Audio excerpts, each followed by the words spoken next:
এবছর আমার কাছে ছট পুজোর অনুভূতিটা একদম অন্যরকম ছিল। যখন আমি একদম ছোট ছিলাম সে সময় বাবার এক বন্ধুর বাড়িতে ছট পুজো হতো।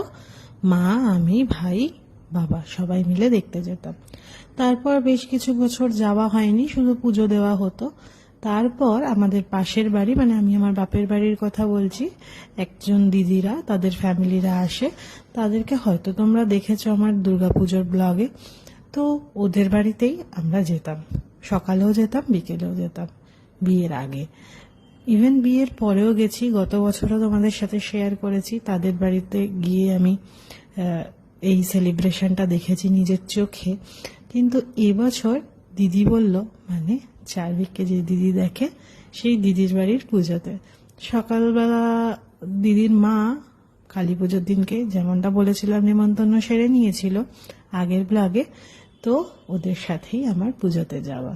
প্রচণ্ড ভিড় হয় কলকাতার বাবুঘাটের এই ঘাটটাতে। দিদিরা এসে কুলো সাজিয়ে প্রদীপ জ্বালিয়ে নিয়েছে, আর প্রদীপ জ্বালানো দেখলে আমার চারভিক সব সময় হাতটা নিজে থেকেই জোর করে তোলে।